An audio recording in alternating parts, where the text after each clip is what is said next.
saya mulai ya. Oke, jadi tadi intronya ya mengenai apa sih yang dibahas di kekuatan material di sini, terutama di pertemuan dengan saya ya, lebih banyak mengenai sistem gaya statik. Dan ini kalau memang di minggu lalu sudah membaca modulnya ya, sudah membaca modul slide-nya ini, jadi dari yang pertama kita lihat itu ada beberapa sistem gaya. Yang pertama itu gaya-gaya yang dinamakan gaya-gaya kolinier. Jadi kalau misalkan kita lihat di sini, ya,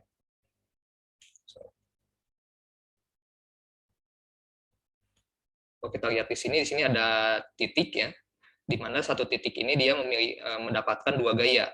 Yang satu gaya ini ke arah kiri F1 dan yang kedua ini ke arah kanan F2. Tapi gaya-gaya tersebut berada pada satu titik yang sama di sini. Itu yang dinamakan gaya-gaya kolinier di situ. Kemudian ada lagi jenis gaya seperti ini. Di titik O ini ternyata dia mengalami tiga gaya. Arah gayanya, vektor gayanya bisa ke arah mana-mana, ke segala arah. Di sini seperti digambar, di sini ada tiga jenis ya. Ada yang ke kanan, ada yang ke atas sedikit, serong kanan gitu ya, terus ada yang serong kiri. Nah ini dinamakan gaya-gaya konkaren.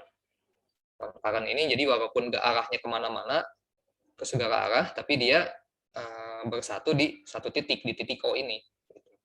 Kalau kolinier ini bentuknya memang harus tegak ini, saling berlawanan arahnya, lurus gitu ya. Arahnya sama. Jadi kalau misalkan F2 nanti misalkan di sini ada F4, nah F2-nya ini kolinier dengan F4 di situ.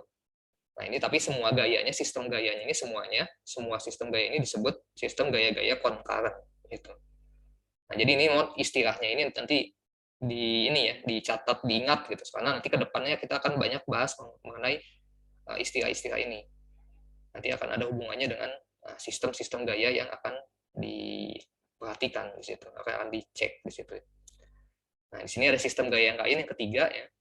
Di sini ada gaya-gaya konkaren koplanar. Jadi di sini ada dua jenis namanya ya. Konkaren itu tadi kan di satu titik ya, di titik O ini gitu. Dia ada gaya-gaya yang arahnya ke segala arah gitu. Konkaren. Nah, koplanar ini apa? Koplanar ini jadi kalau misalkan tadi kan kita melihatnya dalam satu titik. Nah, kalau kita lihat ini dalam satu benda. Jadi kita misalkan punya benda kotak ya. Katakanlah persegi di situ dan gaya-gayanya dia mendapatkan gaya berbagai macam. Di sini ada yang ke kanan, ada yang serong ke kiri atas, ada yang ke bawah. Di sini kan ada berat bebannya juga gitu kan. Nah, dia kalau kita tarik semua gaya ini, dia akan berkumpul di satu titik di pusat benda tersebut di situ. Maka itu disebut koplanar. Konkarennya sudah jelas, konkarennya karena dia berpusat pada satu titik dan titiknya tersebut ada di dalam satu benda. Itu jadi sebutnya konkaren koplanar.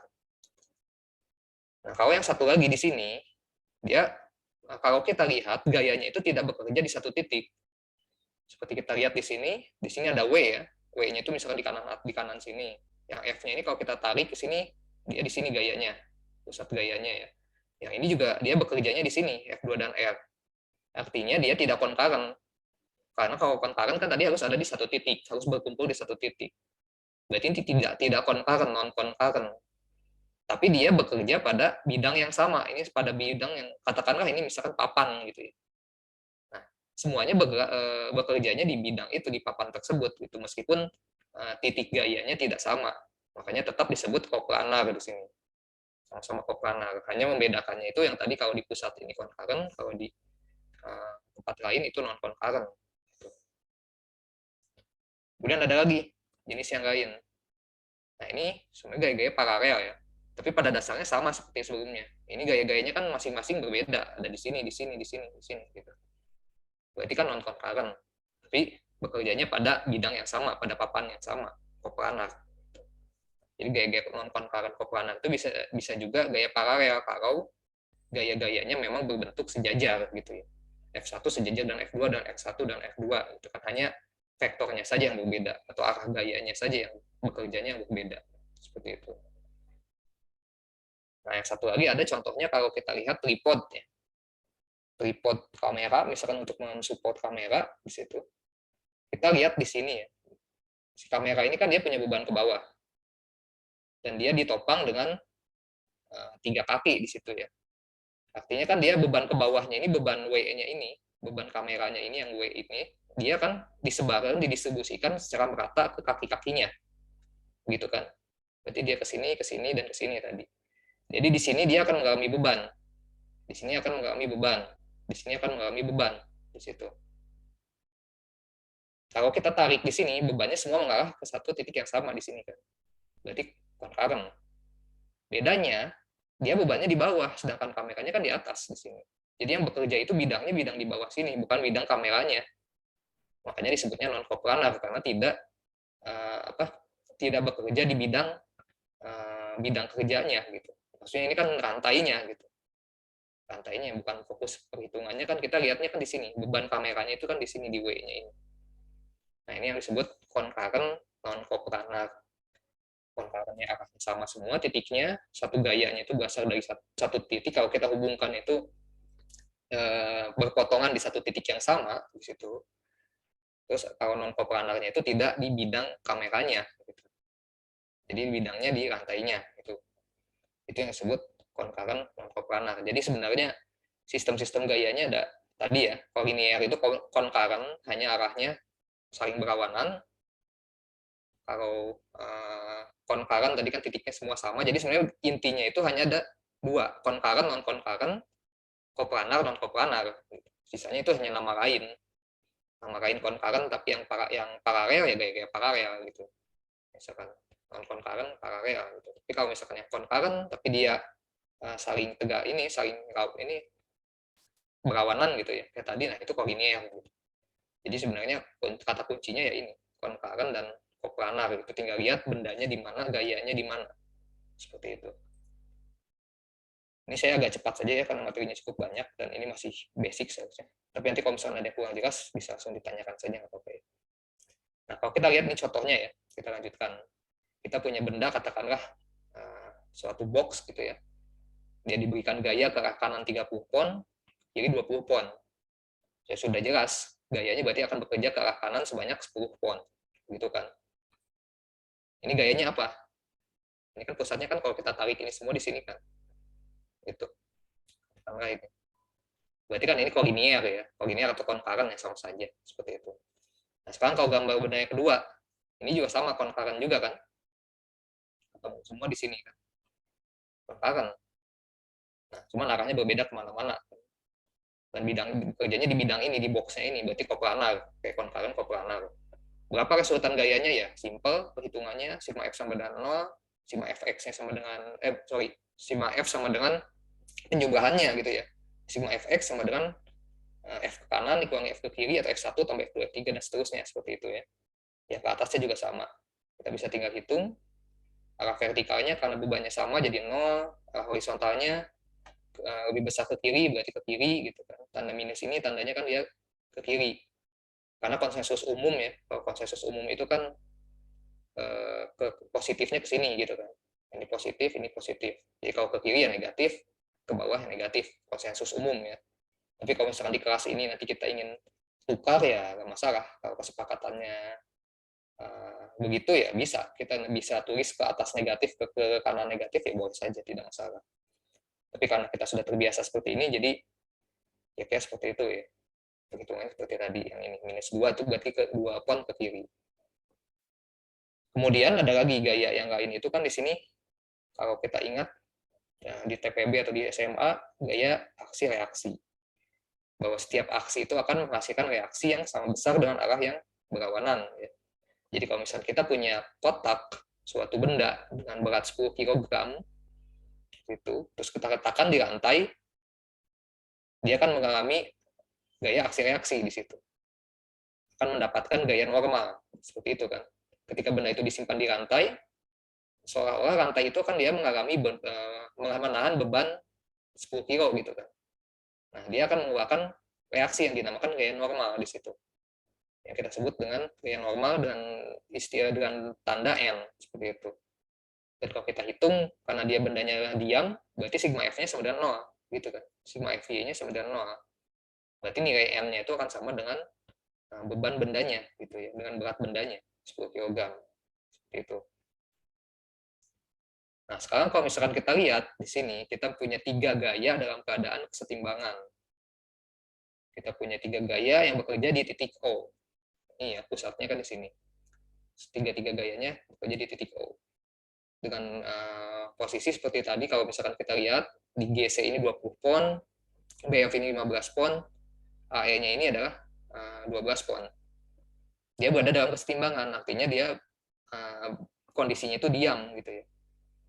Segala sesuatu yang setimbang itu kan kondisinya diam ya. Kalau bergerak kan berarti tidak setimbang, artinya ada gaya yang bergerak, sigma F-nya tidak sama dengan 0, seperti itu kan. Nah, kalau ini berarti sigma F-nya itu sama dengan 0, seperti itu kan. Dan kalau kita lihat, kalau zaman SMA dulu kan kita hitung kan harus digambarkan dulu ininya kan, apa proyeksinya ya. Di sini, terus yang ini ke sini gitu kan. Ini ke situ gitu kan. Atau ini kan minimal ini ke sini dulu gitu. Nanti ditambah dikali dihitung kan. Kita dapat. Nah, sebenarnya kan bisa dengan cara lain. Kita tinggal gambarkan saja ini ada arah supaya bisa jadi suatu segitiga tertutup. Karena kondisinya setimbang itu kan berarti dia harus kondisinya nol gitu kan. Artinya kalau kita gambarkan itu ya bentuknya harus jadi segitiga yang tertutup gitu. Jadi kalau misalkan kita lihat lagi contohnya gitu ya. Dari titik O ini kita misalkan ke arah kiri gitu ya. Ini kan misalkan ke arah kiri, ini ke arah kanan atas, ke arah bawah gitu. Berarti kita tulis dulu di sini 20 pon gitu kan. Ke kiri 20 pon. Terus dari sini kita lihat yang arahnya ke sana ke kanan atas. Ini 12 pon. Dan ini ke bawah gitu. Nah, dia akan membentuk suatu loop yang tertutup sebesar 15 pon.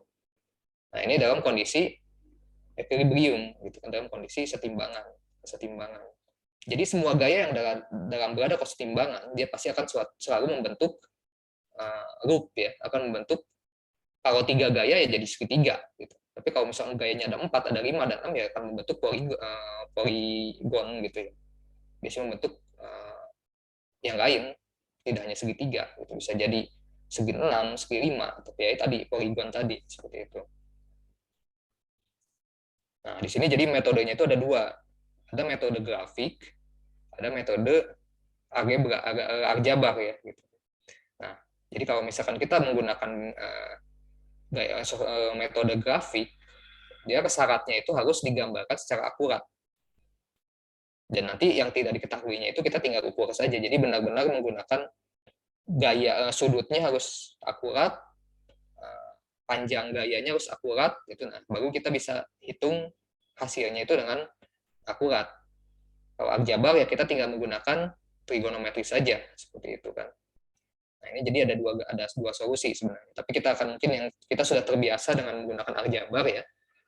Yang grafik ini masih belum terlalu sering digunakan. Tapi sebenarnya kalau misalkan nanti secara engineering itu kan lebih gampang kan, tidak harus menulis terlalu lama gitu kan, membutuhkan waktu dan ketelitian yang lebih. Sedangkan kalau grafik kan kita tinggal gambar-gambar lebih cepat sebenarnya, lebih ke penerapannya lebih cepat gitu ya. Tapi ya kita mulai dulu dari yang aljabarnya dulu, yang dasarnya dulu ya. Jadi kalau misalnya kita lihat di sini dari teorema Pitagoras dan hukum sinus kosinus ya. Ini harusnya sudah hafal ya, sudah biasa. Kata kuncinya itu di sini kan kalau sinus dari sudut yang berhadapan itu akan sama dengan nilainya gitu kan ya. Jadi kalau misalkan kita lihat di sini ada sudutnya, di sini ada besarnya gitu. Berarti nanti sinus ini itu akan sama dengan perhitungannya di situ. Nanti kita lihat di slide selanjutnya ya. Tapi ini dasarnya seperti ini, semuanya sudah paham ya. Saya tidak akan terlalu banyak bahas. Nah, ini kita contoh soal ya.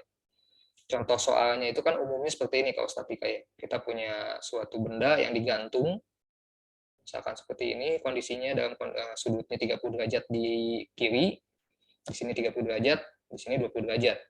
Dan dia memiliki beban 2.940 Newton di B ya. Nah, apa yang kita lakukan?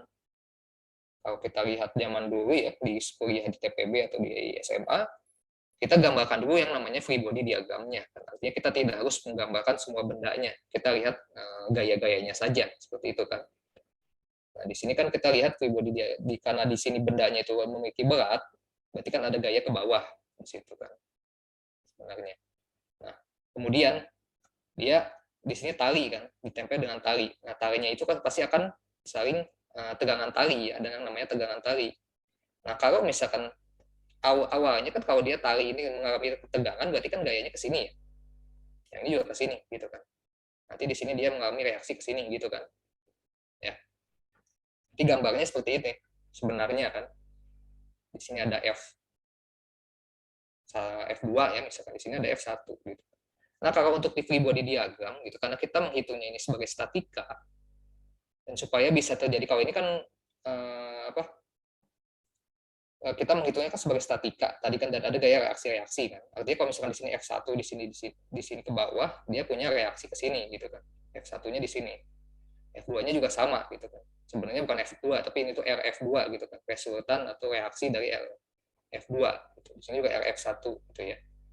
Nah, makanya kita gambarkan free body diagram supaya dia terbentuk statika ya, supaya sigma F sama dengan 0, berarti arahnya kan kita buat berlawanan gitu kan. Supaya dia ini kan kalau kita ambil resultannya kan ke atas gitu. Jadi ini sama ini kan saling menghilangkan, jadinya sama dengan 0. Tapi kalau misalkan mode yang kita ambil yang ini, gitu, dia kan tidak sama dengan 0, justru resultannya ke bawah, artinya bendanya turun, gitu kan. Sedangkan karena ini kondisinya diam, makanya kita yang diambil di sini, ketika di free body diagram ini F2-nya itu ke atas, gitu. F1-nya juga ke atas, jadi sebenarnya bukan F1 di sini, sebenarnya reaksinya, gitu kan. Karena dia mendapatkan gaya ke sini, ya reaksinya ke atas keduanya. Gitu. Karena kalau misalkan kita lihat di sini ini ke atas, seolah-olah kan talinya itu kan ke atas kedorong gitu kan. Ya kalau talinya kedorong berarti bukan jadi tegang kan. Kalau misalkan dia kedorong ke atas berarti jadinya kayak gitu kan. Jadinya bengkok. Jadi bukan bukan tegangan tali namanya. Kalau tegangan itu kan harus ditarik gitu kan. Tegangan tali itu kan tarik tension, bukan compression ya, di situ. Nah, untuk free body diagramnya itu makanya seperti ini. F2-nya ke atas di sini, F1-nya ke atas. Nah, ini kalau misalnya kita lihat lagi, selanjutnya kita bisa buat namanya segitiga gaya. Karena kan kondisinya sama dengan 0 ya, statik ya. Nah, segitiga gayanya kan kita bisa buat bebas aja. Misalkan mulai dari F2 dulu ke sini. Tapi harus berurutan gitu kan. Tidak bisa kita loncat kemana loncat-loncat gitu. Kalau misalkan di sini mau dari sini terus mau ke bawah berarti kan ini kita bisa buat di sini. Oh, F1-nya ke sini gitu. Atau kalau misalkan F2 terus kita pilih hitung F1 dulu ya bisa saja di sini. Terus kita buat ke sini, nanti ujung-ujung ke bawah sini gitu. Ini contohnya saya ambil yang di sini gitu ya. Jadi F2-nya ke atas terus langsung lanjut ke yang 2940-nya ke F1. Tapi kan sebenarnya semuanya sama ya. Mau digambarkan bagaimanapun kan hasilnya sama, hanya beda bentuknya saja gitu kan. Kalau yang misalkan yang kedua itu kan berarti gambarnya seperti ke arah sebaliknya gitu kan. Nah, seperti ini gitu kan sebenarnya. Di sini F2-nya, di sini F1-nya, di sini 2940-nya sama saja gitu kan. Sudut-sudutnya juga sebenarnya sama gitu kan. Hanya terbalik. Nah, dari sini kan kita bisa lihat, dari sini kan bisa sudah dapat ya angkanya 2940, di sini ada F2, di sini F1. Di sini kita punya sudut. Bisa diselesaikan dengan sinus kosinus, aturan sinus di situ.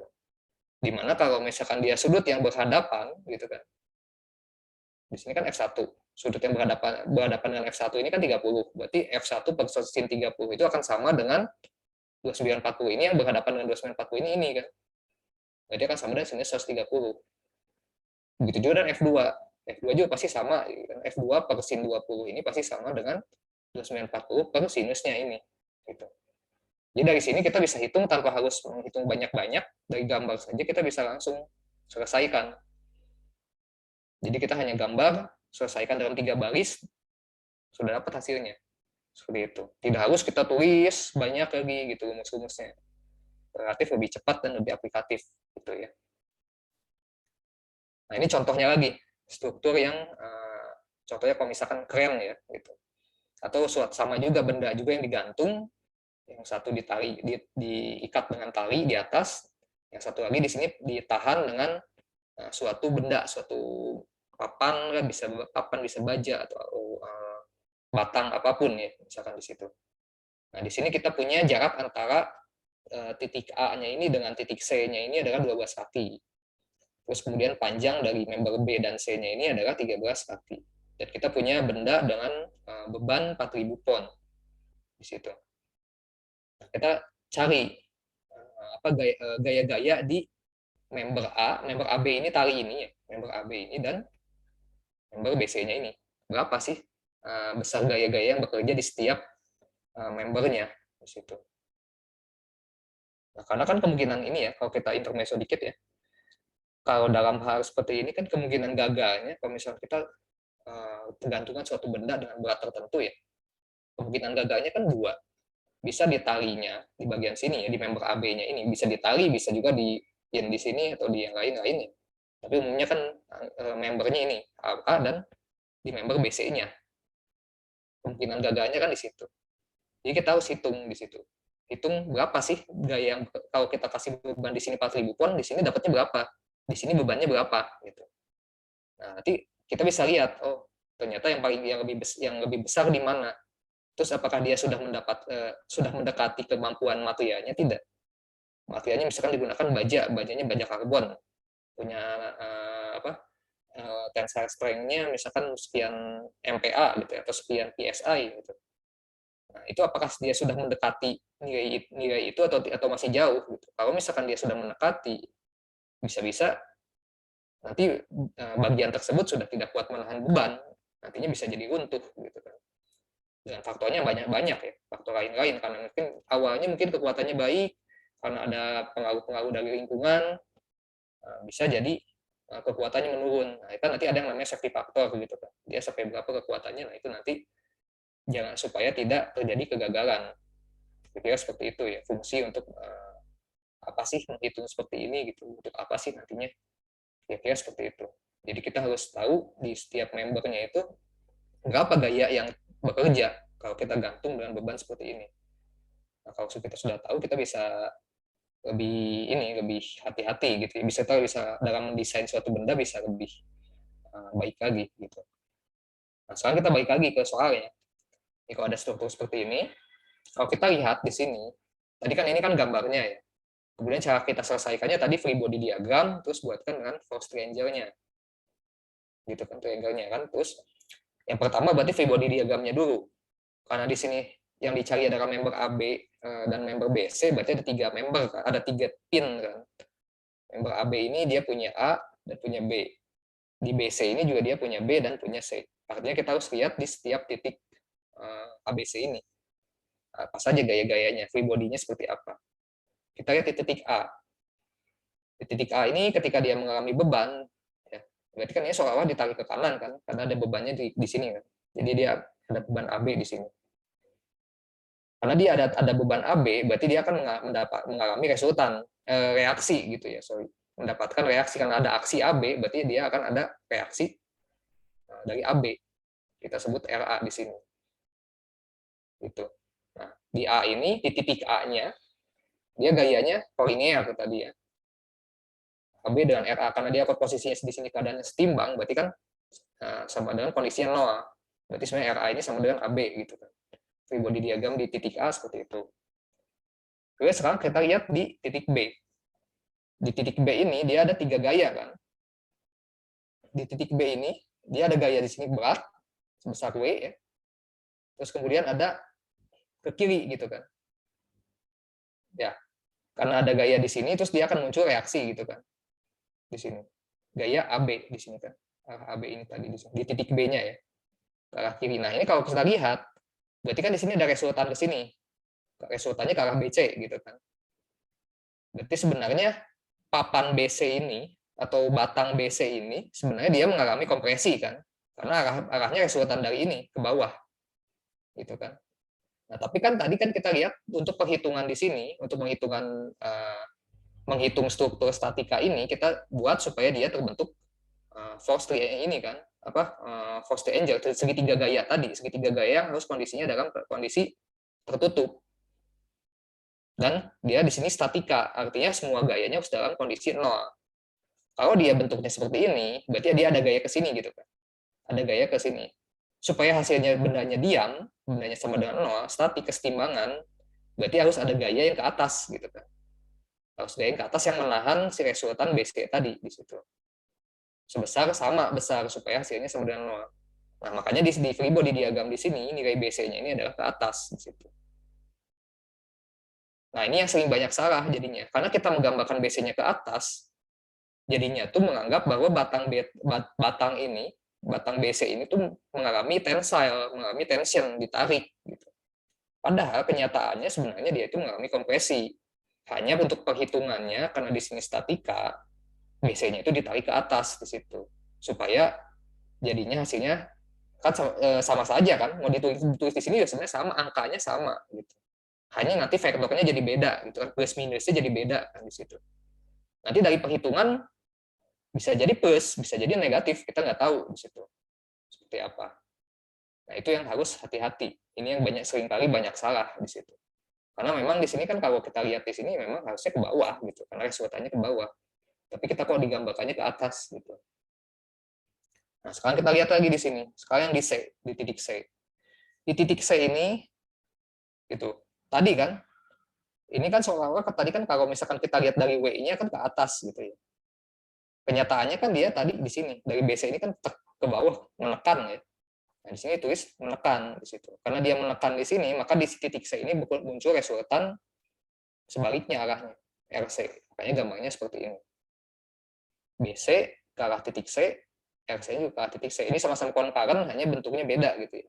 Kalau ini kan konkaren tapi ke dalam, kalau ini konkaren tapi keluar gayanya gitu kan. Nah, jadi free body diagramnya di pin C-nya itu adalah seperti ini, ke bawah. Gayanya itu kan ke bawah, dia di titik C ini kan gaya aslinya kan dia ke bawah. Maka akan muncul reaksinya ke atas. Gitu. Seperti itu. Nah, sekarang kita tinggal hitung setelah itu. Kita punya ukurannya dari AC-nya 12 kaki, BC-nya itu punya ukuran 13 kaki, P-nya 4000 pon. Kita tinggal gambarkan saja segitiga gayanya tadi kan di sini. Di sini kan AB, ini kan resultannya saja kan. Jadi kan AB-nya kan ke sini ya. Kalau misalnya kita lihat di titik A kan ini udah setimbang ya.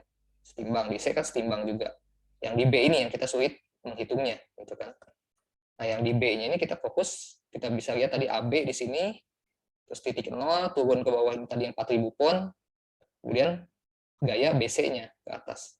Jadi dia membentuk force triangle, segitiga gaya, segitiga gayanya dia tertutup, seperti itu. Nah, sekarang kita tinggal hitung. Kita punya di sini 12 kaki, di sini kita punya 13 kaki, kita bisa tahu sudutnya kan. Kalau ini 12, 13, berapa sudutnya? Gitu. Atau tinggal hitung saja seperti tadi kan. Panjang membernya berarti kan panjangnya kalau misalnya 12, 13 dari Pitagoras kita tahu ini 5. Gitu. Berarti kalau misalkan cos M ini sama dengan 4000 per ini gitu kan. 4000 per yang di depannya ini. Gitu. Bisa dibandingkan seperti itu. 4000 per BC-nya. Jadi kita bisa dapat nilai sudut M-nya berapa. Dari sudut M-nya berarti ini kan sudut M di sini ya. Ini kan sama dengan ini kan. Bentuknya kan sama ya. Berarti kita bisa dapat sudut M, sudut C ini kan sama persis. Berarti sudutnya adalah sekian, gitu kan, cos M atau sama dengan cos C sama dengan 12 per 13. Nah, 12 per 13 ini sama dengan 4000 per berapa, gitu kan, hanya perbandingan biasa kan, kita dapatkan 4330 pon. Nah, ini tadi, di sini nilainya positif. Positif, tapi kan kita sudah balik kan sebenarnya kan. Di sini kan sebenarnya harusnya ke bawah, tapi kan kita gambarkan ke atas.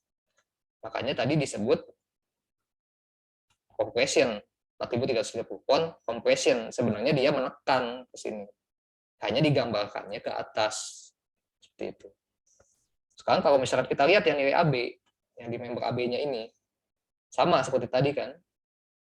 Dia sin, karena di depan gayanya kan. Kalau tadi kan BC itu kan di sampingnya kan, makanya menggunakan cos. Kalau ini kan di depannya, AB itu, jadi pakai sin gitu kan. Sin M ini sama dengan AB per BC, sama ya. Nah, ini tadi seperti tadi sama, jadi 5 per 13, jadi kita dapat AB-nya itu 1670 pon. Dan dia tension di sini. Tension ya karena sesuai gitu kan. Kalau kita lihat di sini kan, nah di titik ini ya, di titik B ini gitu kan, si talinya kan sama sebenarnya seperti BC kan. Kalau di titik B ini AB-nya kan ke dalam gitu. Kok kalau ke dalam kenapa dia tension gitu. Sebenarnya kan kalau di tali ini kan nggak dilihat. Sebenarnya kan yang dilihat itu di sini. Karena dia ditarik di sini, dia di sini juga akan mendapatkan gaya resultan juga gitu kan kalau kita lihat keseluruhan talinya. Artinya kan talinya menegang gitu kan. Karena dia kena tensile. Kena gaya tarik bukan gaya tekan di situ kan. Di sini kan kalau dia ditekan gitu, talinya nggak akan tegang kan. Pasti kalau dia ditekan gitu kan jadinya bengkok gitu. Ya kan? Kalau misalnya kita punya tali gitu. Talinya itu kalau misalkan ditekan kan jadi muluk jadi gitu kan. Ya. Kalau misalkan dia jadi tegang, berarti kan dia karena talinya itu ditarik di situ. Makanya di sini gayanya itu sebenarnya tension. Walaupun arahnya kalau kita lihat dari gambar di sini, AB-nya itu di sini tuh seolah-olah dia ke sini gitu kan. Dan di sini kalau misalnya di sini gini, aksi reaksinya seperti ini, berarti kan talinya ini mengalami compression dong. Enggak. Itu kan hanya sudah digambarkannya saja tadi di situ karena arahnya supaya arahnya itu bisa membentuk segitiga yang tertutup gitu. Dan kita bisa hanya mengenai statika di situ. Seperti itu. Nah, jadi dari sini kita bisa ambil kesimpulan langsung nilainya bahwa nilai di BC itu 4.330 pon, mengalami beban kompresi, tekan ini ya, mengalami gaya tekan. Untuk di AB-nya itu 1670, mengalami gaya tarik di situ. Seperti itu. Jadi nanti kalau misalkan menghitung harus disertakan juga membernya ini mengalami apa, mengalami kompresi atau mengalami tension, atau mengalami gaya tarik. Itu harus disertakan. Karena walaupun angkanya benar, arahnya salah ya, jadi tidak penuh nilainya ya gitu. Jadi mungkin setengahnya saja dapatnya karena arahnya berbeda atau salah gitu. Jadi harus benar-benar diperhatikan. Nah, kita lanjut lagi ya. Nanti pertanyaannya kita di akhir dulu saja ya, supaya cepat karena kita mengejar materi ya. Nah, ini untuk gaya resultan dari gaya-gaya yang lebih dari lebih dari dua gitu ya. Yang lebih dari dua gaya dalam suatu bidang. Kalau misalnya kita punya 4 gaya yang semuanya concurrent ya, saling berkumpul di satu titik gitu. Nah, ini kita bisa gambarkan seperti tadi, jadinya poligon. F1-nya ke kanan, F2-nya ke atas, F3-nya ke kiri, F4-nya ke bawah. Nanti kita dapat resultannya di situ. Kalau dia sifatnya itu tidak statik. Kalau bendanya statik, resultannya kan 0. Karena bendanya tidak bergerak kemana-mana. Gitu kan. Kalau tidak bergerak kemana-mana, artinya tidak ada gaya yang bekerja. Tidak ada gaya yang bekerja, maksudnya resultannya 0, resultan gayanya 0. Gitu ya. Kalau gayanya semuanya ada, gitu kan. Sebenarnya kan dia mengalami gaya. Tapi resultannya tidak menghasilkan vektor yang menyebabkan benda itu bergerak gitu. Jadi semua gayanya itu pasti tertutup, tanpa ada resultan itu harus tertutup semua gitu. Kalau ada resultannya seperti ini, berarti dia si bendanya itu pasti dia akan bergerak ke sana gitu kan. Bendanya itu bergerak ke kiri atas kalau ada resultannya. Tapi kalau misalnya resultannya 0, kalau ininya 0 kan berarti kan dia tertutup. Di sininya kan langsung ke sini gitu. Langsung ke sini kan berarti resultannya 0. Artinya bendanya dalam kondisi statik diam. Seperti itu. Nah, ini contohnya ya. Contohnya kita punya banyak gaya yang concurrent dengan sudutnya macam-macam, besarnya juga macam-macam. Nah, dari sini sekian kita tinggal gambarkan saja. Seperti ini. Nah, cari resultannya. Resultannya kan ternyata di sini resultannya. Kita bisa hitung. Nah, hitungnya kan bisa tadi pakai sinus kosinus, atau kalau kita gambarkan dengan benar-benar sesuai, kita misalkan gambarkan di sini 10 derajat pakai busur gitu ya, terus diukur misalkan 20 pon itu kita hitung 20 cm, kita gambarkan 20 cm gitu ya. Terus 30 cm juga sama, kita buat 30 cm, 30 pon itu terus sudutnya 30, semuanya ini tinggal diukurnya dengan sesuai dengan perbandingan yang sama persis. R-nya ini kita tinggal hitung pakai penggaris gitu. Ya, tinggal hitung pakai penggaris berapa senti, nanti kita konversi ke pon tadi perbandingannya berapa, kita bisa dapatkan angkanya. Sudutnya pun kita bisa hitung langsung gitu. Nah, ini lebih mudah. Jadi kita tidak harus hitung satu-satu seperti tadi, seperti lain-lain. Itu yang disebut dengan metode grafik. Itu memang lebih cepat dan lebih aplikatif sebenarnya ya. Seperti itu. Nah, ini contoh lagi. Contoh lagi benda seperti tadi. Hanya beda. Kalau tadi itu kan tali, terus digabungkannya itu antara batang dengan talinya itu tadi di titik ini kan. Kalau tadi kan seperti ini kan. Ya. Ini digantung di sini, terus di sini kasih beban. Kalau yang tadi ya, soal kasus yang pertama. Nah, kalau ini kasusnya berbeda. Dia tidak ditaruh di titik di ujung di sini, tapi si batang BD-nya ini taruh di sini, di suatu tempat di antara A dengan C. Gitu kan. Nah, ini yang beda di situ. Nah, ini bagaimana cara menyelesaikannya? Nah, kita lihat di sini ya. Jadi ada suatu benda, sudutnya di sini membentuk 45 di sini ya. 45 berarti kan ini sama dengan ini. Kalau ini 3 meter berarti ini 3 meter juga, gitu kan. Panjang keseluruhan AC 5 meter berarti di sini 2 meter. Oke, di sini ada W-nya 10.000 kg, massa ya. Sorry, bukan W, ini massa. Ini percepatan gravitasinya. Jadi kita dapat 9,81 kilonewton W-nya ya dari sini. Nah, terus kemudian untuk batang AC-nya ini yang ditempelkan ke dinding ya, dia punya berat ya tadi ini soalnya ya 1000 kg. Terus kompresi membernya DB-nya ini dihubungkan ya di antara D dan B. Nah, sekarang dicari berapa gaya di DB. Berapa gaya yang bekerja di DB dan reaksi di pin A. Ini reaksinya kemana? Gaya reaksinya di mana gitu. Nah, bagaimana cara menyelesaikannya? Sama. Kita buat dulu free body diagramnya. Nah, yang membedakan ini kita harus lihat dulu gayanya kemana gitu. Kalau kita lihat semuanya ini kan sebenarnya tadi arahnya apakah dia concurrent atau tidak. Yang jelas kalau lihat dari beban di sininya ya koplanar gitu ya. Ininya koplanar. Bebannya ada di sini gitu. Tapi ternyata concurrent-nya bukan ada di sini gitu. Concurrent-nya itu kalau misalkan kita tarik ke atas sampai di titik E di sini. Kita sampai di titik imajiner. Jadi kalau misalkan gaya-gayanya itu kita tarik semua, baru ketemu sudutnya. Jadi kalau misalkan kita lihat, hapus dulu ini ya, kita lihat tuh di sini, dia turun ke sini, bebannya kan ini, bawah. Nah sekarang kalau misalkan di titik A, seperti tadi, dia ada ke sini, ada turun, gitu kan. Kalau ya kita lihat tadi cara yang tadi di awal ya. Terus kalau di titik B, dia di sini ada ke sini, ada beban ke sini juga, gitu kan. Dia tarik menarik sebenarnya, bingung juga gitu kan kalau di sini. Berarti sebenarnya ini kemana gitu gayanya? Yang di sini juga kemana gitu kan? Agak sulit kalau kita menggunakan metode seperti yang di awal tadi. Makanya kita lihat secara keseluruhan dulu kalau di sini. Kalau di sistem gaya seperti ini kita lihat secara keseluruhan. Kalau A ini, kalau misalnya kita tarik kan di sini ya, ini 1000, kita tarik ke atas tadi gitu. Sampai suatu titik aja. Ini juga sama, tarik aja gitu. Nanti ketemunya di mana? Ketemu di titik potongan itu terus kita tarik ke sini. Gitu. Nanti kita dapat oh berarti A-nya itu gayanya ke sini. Makanya tadi gambarnya seperti itu. Dia dapat resultan A ke bawah, dia dapat DB-nya ini ke atas, di situ beratnya ke bawah seperti tadi. Ini free body diagramnya. Dan ini kan tadi kan sudutnya di sini 45 kan. Ini sudut 45 berarti di sini sudutnya 45 juga. Gitu.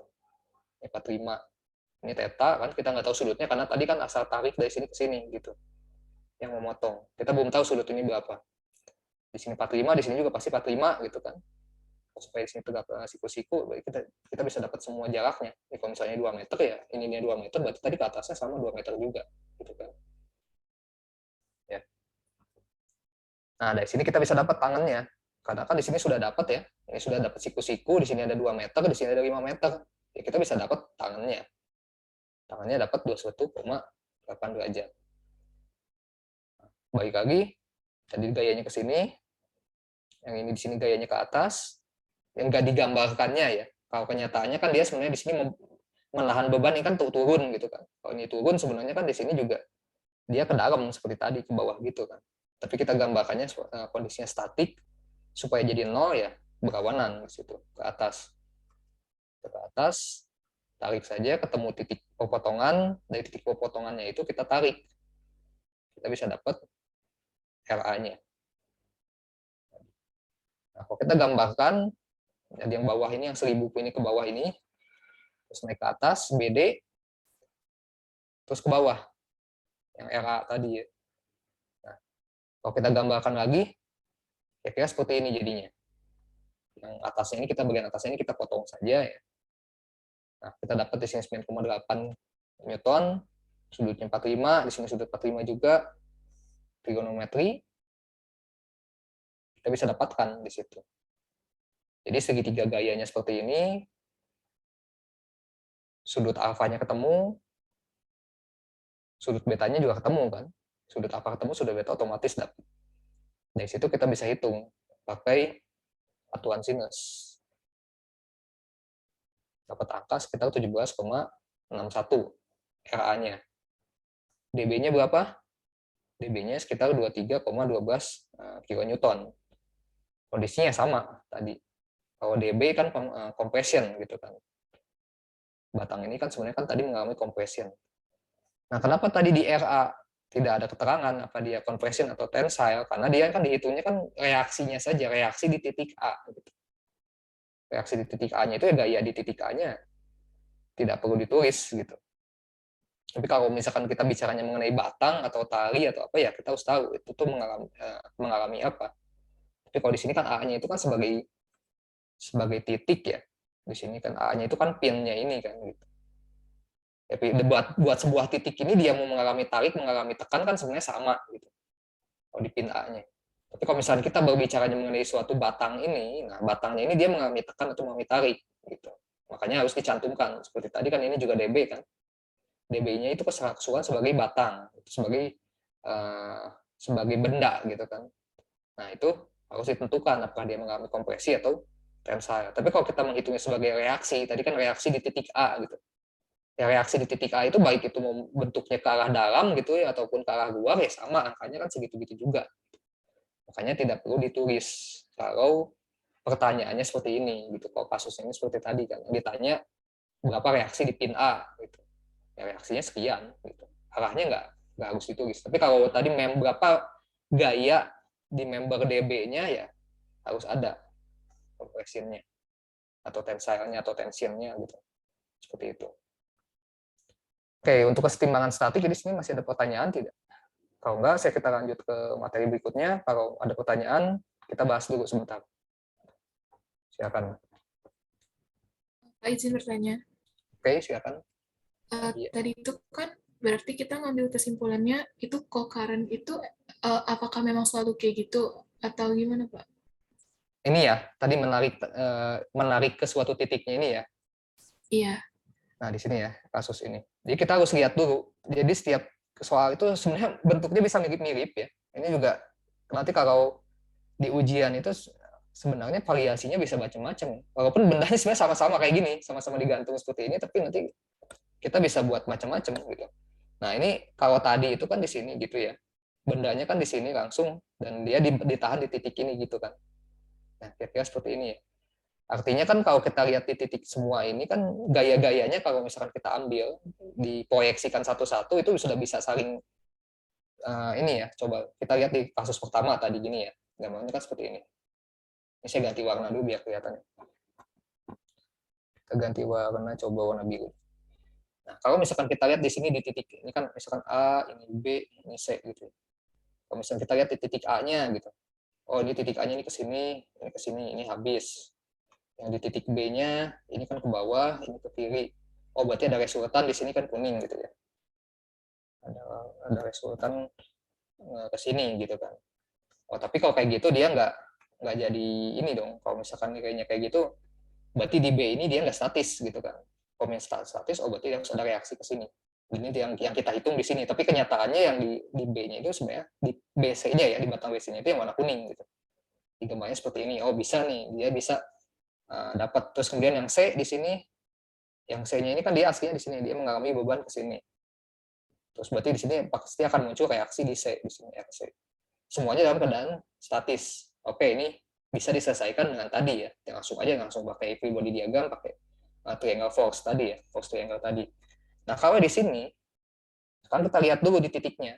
Tekanlah di titik A. Kalau di titik A mungkin sama, kalau pakai cara ini ya, kita tinjauin seperti ini, kita mungkin sama kan, pasti seperti ini dulu kan. Bayangannya kan pasti gini. Oke. Begitu kita masuk di titik B, oh di titik C sama kan, ini kan ke sini, ini ke sini gitu. Oh di titik C ini kan sebenarnya dia resultan ke sini gitu kan. Jadi berarti ada ke sini gitu kan perhitungannya. Bisa. Tapi yang B ini kita akan bingung di sini. B-nya ini kan dia di sini kan beban ke kanan gitu. Berarti di sini ada gaya ke sini. Kalau dia ada gaya ke sini, dia harus ada gaya yang melawan ke sini gitu kan. Nah, terus kalau kayak gitu, ada di sini ada beban lagi gitu kan ke sini. Tapi di sini di atas sudah habis gitu. Artinya kalau tadi itu kan ini itu kan ada karena resultan gitu kan. Ini kan dihasilkan dari yang warna kuning ini dihasilkan dari resultan kiri ini sama ini gitu kan. resultan yang ke bawah ini dengan resultan yang ke kiri, dengan gaya yang ke kiri gitu, makanya dia menghasilkan resultan. Nah kalau di sini kan sebenarnya ke kanan ke kiri udah habis. Di sini sebenarnya kalau kayak gitu loh nggak dapat ini dong, nggak dapat gaya dong gitu. Ataupun kalau misalnya ini ke sini dia misalkan katakanlah punya beban gitu, bisa di sini ada bebannya gitu kan, ada resultannya, tapi kan di sini soal tidak diketahui bebannya gitu. Nah di sini kita harus lihat lagi dengan cara yang lain kalau seperti itu, karena di titik B-nya dia pasti akan agak rancu, agak sulit di situ. Nah makanya kita coba lihat di sini kayak of 5 gitu kelihatannya bukan bukan seperti ini gitu. Kalau misalkan ini dia gayanya di sini ke sini, kita lihat secara keseluruhan artinya. Kalau tadi kan kita lihat secara titik per titik gitu kan. Kalau gitu coba sekarang kita lihat secara keseluruhannya. Keseluruhannya seperti ini gitu kan. Kalau di sini kan pasti ini dia mengalami tegangan, mengalami kompresi gitu kan. Arahnya kan pasti ke sini sebenarnya kan. Gitu. Misalnya dia mengalami ke sini tapi dia tidak akan bertemu gitu kan. Ini kan artinya gayanya ke sini gitu kan. Gayanya kan ke sini. Yang ini juga ke bawah gitu kan sebenarnya.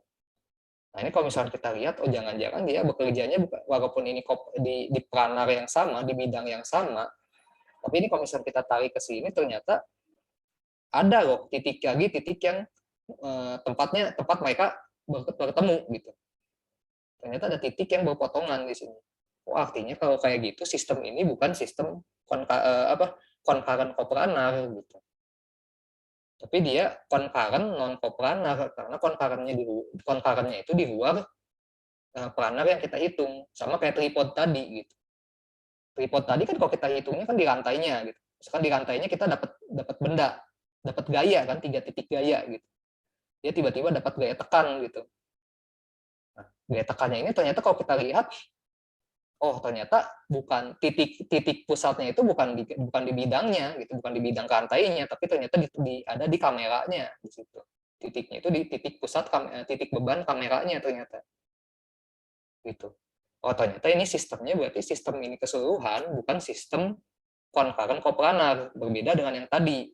Kalau di awal itu concurrent coplanar, kalau ini ternyata concurrent non coplanar gitu. Concurrentnya di titik imajiner, concurrentnya di luar benda yang kita hitung di situ. Makanya oh ternyata kalau kayak gitu ya kita bisa pakai proyeksinya seperti ini, free body diagramnya. Jadi kita lihat secara keseluruhannya, bukan titik per titik. Baru nanti setelah itu kita bisa dapatkan titik per titiknya di belakang terakhir gitu kan, nah, di sininya. Jadi kan setelah ini kita dapatkan, baru bisa dapatkan segitiga gayanya. Dan ini kan sistemnya kan bukan berbeda seperti tadi, bukan titik per titik kan, ini udah suatu sistem yang kita lihat secara keseluruhan. Kalau kita lihat tadi yang di soal yang pertama ya maksudnya ya, di soal yang pertama yang seperti ini kan kita lihat benar-benar titik per titik gitu. Seolah-olah si bagiannya itu tidak dilihat secara keseluruhannya. Kalau yang ini kita ambil secara keseluruhan baru nanti setelah generalnya dapat baru kita ambil ke titiknya gitu. Kalau tadi kita hitung langsung titik-titiknya, di situ pendekatannya perbedaannya di situ gitu ya tadi ya. Yang nanya tadi siapa ya? Nadia ya tadi ya. Iya, Pak. Terima kasih, Pak. Oke, yang lain mungkin satu pertanyaan lagi ya, kalau kurang jelas nanti kita loncat lagi ke materi yang lain, kita selesaikan dulu materi. Kalau nanti masih ada sisa waktu bisa balik lagi. Ini saya buka satu pertanyaan lagi aja kalau di sini sebelum ke materi selanjutnya. Pak, izin bertanya. Oke, silakan. Aryo ya. Kalau diproyeksin satu-satu kan itu garis gayanya banyak ya. Nah, terus berarti cuma ada nggak digambar semua gitu kan. Nah, terus saya masih bingung mana yang harus digambar sama yang enggak gitu, Pak. Oke, ya itu balik lagi tadi harus kita lihat dulu sistemnya. Kalau kita sistemnya yang dan pertanyaannya ya, kalau pertanyaannya kita ambilnya sebentar kita lihat tuh ya perbandingan kalau soal sebelumnya deh kita lihat tuh soal sebelumnya. Nah kalau di sini kan pertanyaannya kan carinya itu kan di membernya kan, di AB-nya atau di BC-nya gitu kan. Diambil secara keseluruhan. Terus sistem gayanya berarti ini kan istilahnya kalau di setiap titiknya itu kan dia concurrent ya, concurrent gitu. Nah kemudian kalau di sini, kalau di soal yang berikutnya, yang ditanyakannya itu berbeda. yang ininya sama di DB-nya ini. Tapi yang selanjutnya itu di reaksi di titik A-nya, gitu kan. Nah, kalau misalkan kita lihat sama tadi, kalau kita di reaksi di titik A, ya kalau di reaksi di titik A kok nggak jadi gampang banget ya, gitu. Cuman gini aja, gitu kan. Udah selesai dong. Jadi pertanyaannya ini jadi agak unik gitu. Kenapa ditanyakan gitu hal yang cuma si simple itu kenapa harus ditanyakan lagi di soal? Kalau kita bisa lihat per titik seperti itu, gitu kan. Berarti ini ada sesuatu yang lain di situ. Bukan perhitungan yang sesimpel tadi. Kalau tadi kan kita lihat tadi pertanyaannya kan langsung di member-membernya kan, secara member ini dan member seperti ini, langsung lebih bendanya gitu, bukan di titiknya. Tapi kalau ditanyakannya di titiknya itu, nah kenapa diambil di titiknya? Kalau kita pakai cara yang tadi ya gampang dong gitu. Hitung di titik itu kan tinggal tarik garis, apalagi di titik A gitu kan. Di titik A itu udah jelas ke sini, ke sini. Ya udah reaksi di A kan tinggal sama aja dengan gaya ke kanan gitu. Gaya ke kanan ini tinggal dicari lagi yang lain gitu. Tapi ternyata nggak bisa ketemu gitu kan. Nggak bisa ketemu lagi A-nya ini ternyata harus berhubungan dengan yang di B. Di titik B-nya ini juga nanti dia agak sulit di sini proyeksikannya. B-nya ini gaya-gaya bekerja di titik B itu bagaimana, itu agak sulit. Makanya kita ambil, coba kita lihat secara general. Generalnya seperti apa? Ternyata seperti ini tadi ya. Jadi kalau misalkan kita lihat, oke, di sini 1000 kg ke bawah, berarti kita lihat ini gaya ke bawah, gitu. Itu kan. Nah, yang di sini kan agak sulit ya. Kalau tadi kan di sini ini kan ini ya. Kalau misalkan di sini gaya ke bawah gitu. Ini kira-kira kemana ininya? Proyeksinya ke atas gitu kan sebenarnya. Karena kan di sini bukan katro, bukan yang ke arah situ ya. Atau kalau misalnya anggaplah seperti ini gini. Misalnya anggap seperti ini gini. Berarti dia ada resultan ke sini gitu kan, kecenderungannya kan ke sini. Sini juga di B, berarti kan ada ke sini. Di sini ada ke sini juga gitu. Yang di sini kemana gitu kan. Yang bawahnya ini apakah dia ke bawah sini atau ke atas sini gitu kan. Nah, itu akan agak sulit menghitungnya, agak aneh jadinya nantinya. Makanya kita harus lihat lagi, ini kira-kira gayanya seperti apa. Kalau kita lihat seperti ini agak sulit gitu kan, menghitungnya agak rumit gitu kan. Oh berarti kalau kayak gitu, kelihatannya ternyata ini kalau misalkan kita tarik gitu ya, ini tarik ke sini, ternyata bisa bertemu loh gitu. Oh berarti seperti itu gitu. Karena kenapa dia A-nya di titik A-nya itu ternyata kenapa tidak gini gitu ya. Kenapa dia ternyata kalau misalnya kita tarik ke sini, arah gaya di titik A itu ternyata ke sini gitu. Jadi tidak hanya gaya ke kiri sini, tapi ada faktor gaya yang ke bawah gitu. Kenapa dia ada faktor gaya yang ke bawah gitu? Dari mana fungsinya? Sebenarnya kan ini dari sini gitu kan. Kalau misalkan ini dari sini, karena di sini ada gaya yang ke sini gitu, dan dia tidak 100% ditutupi oleh ini gitu. Ya, ini kan sudutnya kan kita nggak tahu. Ini sudut ini kan kita nggak tahu, belum tentu 45 gitu kan. Karena ini 1000, di sini kan kita posisinya kan ini jaraknya beda, 3 meter dan 2 meter gitu. Otomatis di sini kan lebih sudutnya ini resultannya tidak benar-benar seperti tegak lurus 45 gitu kan. Berarti ini kan agak nyerong ke sini gitu.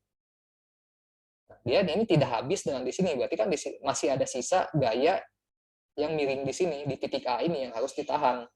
Nah, resultannya pasti ke atas itu gitu. Makanya ini beda dengan kita nggak bisa nih kita hitung titik A ini nggak bisa dengan cara ambil seperti ini saja gitu.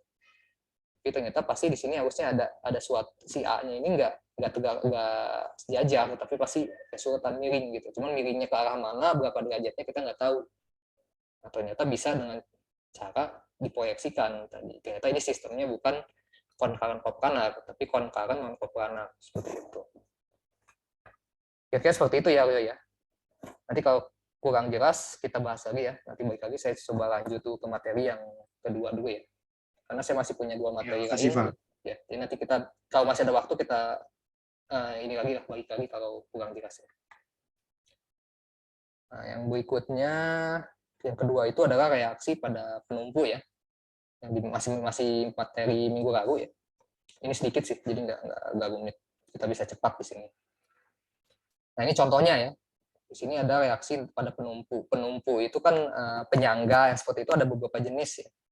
Jadi yang namanya di sini ada yang digambarkan dengan bentuk segitiga ya.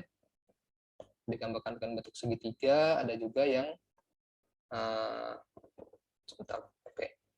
digambarkan dengan bentuk lingkaran di sini. Ini penumpunya juga bisa macam-macam namanya, nanti ada. Nah, kalau misalkan kita punya suatu batang ya, batang yang kita berikan beban berupa gaya berupa P lah, katakanlah itu P. Di sini kita punya dua penumpu di ujung-ujung batang tersebut, dua penumpu yang berbeda ya. Yang satu ini kita sebut segitiga dua aja, karena namanya belum dibuka ya. Kita belum tahu namanya apa. Nah, segitiga yang kanan itu adalah penumpu yang bentuknya lingkaran. Di situ. Nah, sekarang kalau misalkan kita lihat di sini, kalau dia punya beban P, di penumpu yang segitiga ini yang pertama itu akan muncul gaya reaksi, katakanlah R1. Arahnya horizontal ke arah kiri.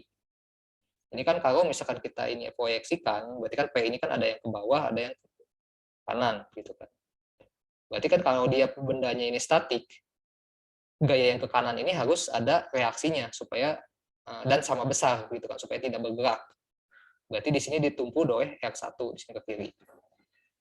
Berikutnya, di penumpu yang segitiga ini dia muncul reaksi lagi ke atas. Karena dia ada ke bawah, berarti dia reaksinya ke atas. Ini yang segitiga. Penumpu segitiga itu seperti itu. Kalau di penumpu yang lingkaran, dia tidak menumpu untuk yang beban horizontal. Kalau yang vertikalnya dia ada reaksinya, tapi kalau yang horizontalnya dia tidak. Artinya kalau misalkan kita pakai yang katakanlah segitiga ini sama-sama lingkaran gitu ya, dia akan begitu diberikan gaya seperti ini, ke bawah dia akan tetap diam, kondisi vertikalnya akan tetap diam, tapi dia akan bergerak horizontal. Gitu. Kalau misalnya lihat sudutnya ke sini, gayanya ke sini, berarti ya dia akan bergerak ke arah kanan gitu ya. Kalau penumpunya lingkaran. Kalau penumpunya segitiga, dia walaupun diberikan gaya seperti ini, dia akan tetap diam. Nah, sekarang coba bayangin, benda yang kalau misalkan penumpunya lingkaran, apa kira-kira yang ada di kehidupan sehari-hari? Yang paling gampang itu pagar. Kalau kita lihat pagar ya, pagar yang dikasih roda di bawahnya, nah itu tuh penumpunya penumpu roda tadi, penumpu yang lingkaran tadi. Kita berikan gaya seperti ini gitu ya. Si pagar itu kita dorong gitu, tapi dorongnya nggak horizontal, kita dorong agak miring gitu ya. Kan tetap horizontalnya kan dia akan bergerak si pagarnya. Pagarnya akan tetap bergerak, tapi ke atas ke bawahnya tetap diam gitu, karena dia ditahan di bawah. Tapi kalau horizontalnya dia bisa gerak gitu. Nah itu kalau bayangkan penumpu yang roda itu paling gampang itu pagar. Pagar itu kan penumpu bawahnya kan roda kan. Nah rodanya itu kan dia bisa bergeser ke kiri dan ke kanan, tapi nggak bisa bergeser ke atas ke bawah gitu. Nah kalau penumpunya segitiga ini beda lagi. Kalau penumpu segitiga itu dia nggak bisa gerak kan. Mau kita dorong kemanapun dia tetap diam di situ. Mau kita arah gayanya ke atas ke bawah, karena dia bisa menahan arah horizontal dan arah vertikal di situ. Itu penumpu yang segitiga. Nanti namanya kita di belakangan aja ya. Yang penting kita lihat aja dulu gambarnya. Ini segitiga, ini bulat. Kalau yang bulat bayanginnya pagar. Pagar berarti horizontalnya bisa, vertikalnya nggak bisa. Nah, kalau yang segitiga, kira-kira apa bendanya? Mungkin bisa dicari ya, kira-kira apa nih yang penumpunya segitiga. Seperti itu. Nah, sistem ini secara statistik bisa ditentukan. Kenapa bisa ditentukan? Karena di sini itu ada tiga gaya yang tidak diketahui itu dalam kondisi statik, tapi juga ada tiga persamaan. Persamaannya apa saja tiga itu? Sigma f x sama dengan 0, x ya. Sigma fy sama dengan 0, satu lagi sigma momen sama dengan 0. Dalam statika ya, dalam statika itu semuanya tiga persamaan ini kan, arah vertikal, arah horizontal, dan momennya. Kalau semuanya 0, maka dia kondisinya statis gitu. Nah di sini kita punya tiga persamaan yang tidak diketahui. P-nya kan ini angkanya bisa diketahui karena ini memang diketahui. R1 kita tidak tahu, R2 kita tidak tahu, R3 kita tidak tahu. Ada tiga variabel, tapi kita punya juga tiga persamaan. Gampang nyarinya gitu kan, bisa ditentukan. Sekarang kalau misalnya kita lihat lagi di sini, contoh yang kedua, benda seperti ini, penumpunya sama, segitiga dengan lingkaran. Kita kasih beban P1 dan P2. Apa yang terjadi di D? Di D itu ada R1 dan R2. Posisinya vertikal dan horizontal. Gitu ya. Kalau di C sama tadi roda kan, berarti cuman ada vertikalnya aja resultannya. Di sini dua persamaan, dua yang diketahui, 3 yang tidak diketahui, terus 3 persamaan. Bisa diketahui, bisa dicari, bisa dihitung. Gitu ya. Kemudian contoh yang ketiga kalau kita lihat di sini. Contoh yang ketiga ini penumpunya sama-sama segitiga dua-duanya. Begitu kita kasih beban P, jadi muncul 4 variabel. Ada R1, R2, R3, R4. Sedangkan persamaannya kan hanya 3. Sigma Fx sama dengan 0, sigma Fy sama dengan 0, sigma momen sama dengan 0. Pasti ada satu variabel yang nggak bakal bisa dihitung. Gitu. Oh, berarti ini sistemnya tidak bisa ditentukan. Pasti ada satu variabel yang nggak bisa kita cari di situ. Gitu. Berarti ini kita nggak bisa hitung. Agak sulit menghitungnya seperti itu. Ini ya, jadi contoh sistem gaya yang tidak bisa atau sulit dihitung lah. Kalau tidak bisa ya mungkin bisa saja tapi agak sulit gitu ya. Ya. Kemudian di sini ada contoh lagi yang nomor 4. Kalau misalkan penumpunya ini si batangnya itu kita tanam juga ke dinding, ke tembok. Jadi di rantainya kita kasih penumpu segitiga, di dindingnya kita kasih penumpu ditempel ke tembok. Kita kasih TP. Nah, bagaimana kalau di tembok, di dinding, dia akan bisa menahan R1.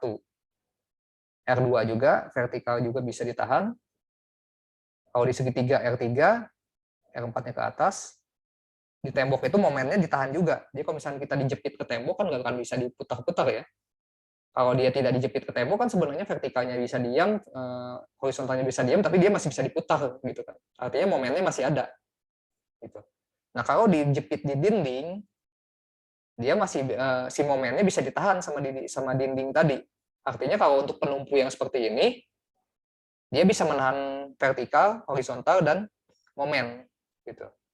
Jadi kalau segitiga itu hanya vertikal horizontal, kalau lingkaran itu hanya vertikal, kalau dinding, penumpu jepit, biasanya nanti namanya ya, itu 3 di situ. Nah, tapi kan sama saja di sini ada 5 variabel yang nggak diketahui. Momennya berapa, R1-nya berapa, R2-nya berapa, R3-nya berapa, R4-nya berapa, persamaannya hanya 3. Nggak bisa ketahui, jadi nggak bisa dihitung, indeterminate hasilnya. Seperti itu. Jadi angka nilai-nilai dari semua reaksinya itu nggak bisa ditentukan, hanya dengan menggunakan persamaan statika. Gitu ya. Artinya harus menggunakan tambahan-tambahan persamaan lainnya di situ untuk bisa mendapatkan variabel-variabel yang tidak diketahui. Nah, itu mengenai sistem gaya ya, sistem gaya determinate atau bisa ditentukan dan sistem gaya yang tidak bisa ditentukan. Nah, ini tadi namanya. Kalau yang segitiga itu ternyata namanya penumpu engsel. Penumpu engsel ini sifatnya seperti apa? Dia tidak bisa menahan reaksi momen. Jadi kalau di sini tetap momennya ada di situ. Jadi momennya tidak 0. Kita masih bisa hitung, nanti bakal keluar momennya. Nah, kalau yang ini tapi menahan reaksi vertikal dan menahan reaksi horizontal. Tadi. Makanya dia bisa horizontal, bisa vertikal. Kalau penumpu yang kedua, penumpu roll. Jadi penumpu roll ini tuh sebenarnya bisa ada lingkaran saja atau ada segitiga tapi bawahnya lingkaran. Itu sama saja. Kayak yang tadi ya. Kalau yang tadi ada gitu, di sini lingkaran gitu. Di sini rantai.